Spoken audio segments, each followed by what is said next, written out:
host, Rad Steele's Awesome Toy Review. I'm your man, Rad Steele. But today, I'm not going to be doing my typical toy review, but instead, I'll be continuing my series on how to make a Whitty Halloween costume from Friday Night Funkin. This is going to be part 2. Just to get you guys up to date on where I'm at, my daughter wants to be a character from a very popular online rhythm video game called Friday Night Funkin. Friday Night Funkin is a rhythm game much like Guitar Hero, but instead of pushing buttons on a guitar, you're pushing the arrow keys on the keypad on your computer. And the game mechanics are almost identical. The arrows ascend up, and you have to push that correlating keypad number or arrow, whatever you want to call it. And what you are is you're a character named Boyfriend, and you're in a series of rap battles, and each time you defeat an opponent, the opponent gets tougher and the beats get better. Unfortunately, this game is so new that you can't just run off to the store and buy a Friday Night Funkin' Halloween costume. If you want to dress up as a Friday Night Funkin' character this Halloween, you're going to have to make your own costume. And the cool thing is, all the cosplayers have already been on it.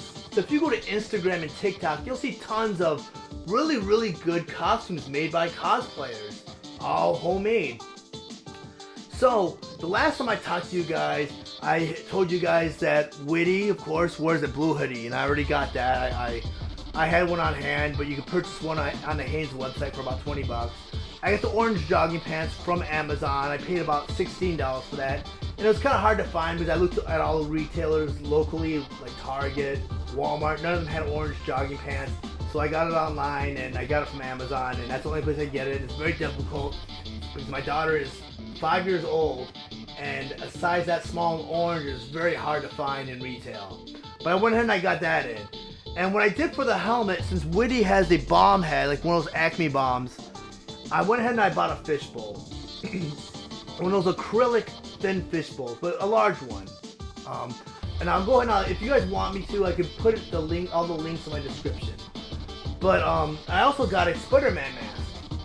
And what I was gonna do with the Spider-Man mask, because it has this lens that goes up and down. And what I wanted was, I wanted something with a light in it, an orange, as you can see it's glowing right now. During the daytime, this is cool, right? Because she can see, it's safe to do your trick-or-treating in. My problem was when it got dark. So what I want to do is I want to take the engineering out of this mask and put it in the helmet that I was going to build.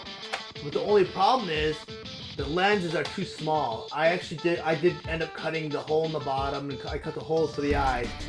And I did take this apart. It just didn't work. So I'm going to go ahead and just give this to my daughter anyway. She was wearing on the house anyways with it, so I'm going to give it to her.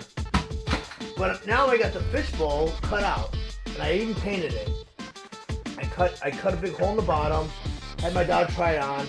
It was like, it was moving all over the place. So I went ahead and I cut these little notches out so it stayed more secure on her shoulders. Now I'm going to probably put some padding in here too to make it more secure.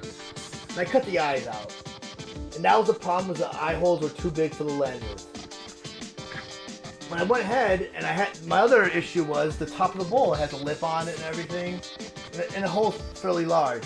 So I went to Home Depot and I bought, I think it's only like $2 or $3, but I bought a plastic sprinkler donut, is what it's called.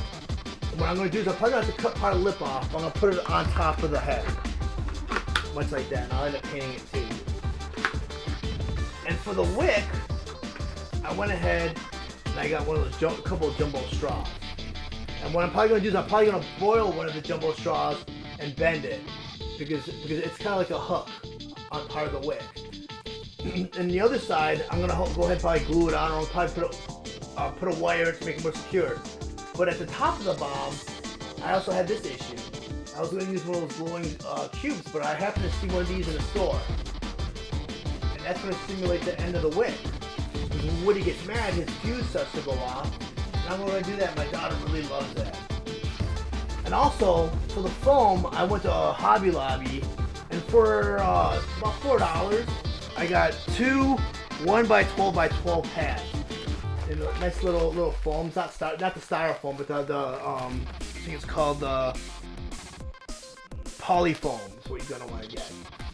And what I'm gonna do is I'm probably gonna put a strip in the front of the mask and a couple in the back so it stays more secure, because Even though I did cut the notches for the shoulders, it does move around. There's some significant space inside the helmet left. And also, let's see, for the eyes, let me see what else is in the cloth. For about $1.50 at Joanne Fabric, since the lens didn't work, I bought this orange material. And what I'll probably end up doing is I'll probably fold it over a couple times because I don't want to obstruct my daughter's view at nighttime.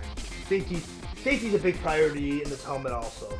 Because helmets already, or masks already obstruct your view. And I'll be with her, but she's 5 years old, I'll be with her anyways for Halloween, making sure, you know, she crosses the street properly, or she, you know, doesn't walk into like a parked car or anything. But I'll fold it a few times, you can still see through it. And I'm gonna go ahead, put it inside the mask. And the orange still pops through the mask. So it'll still work, even though it's not a plastic clear lens. And the one thing I had with the plastic clear lens anyways was the fact that, you know, she needed to breathe in the mask. And if I did use a lens, the only way she was going to breathe was through the bottom of the mask or from the top of the mask. But I wanted to leave as many passages for air as possible. But that's where I'm at so far. So next time I come on, I should have the helmet complete. My next step after the helmet, and I'm probably going to do this tomorrow, I'm going to run out to the store and I'm going to buy a pair of canvas white sneakers. And I've seen online as the ways of how to dye these orange sneakers.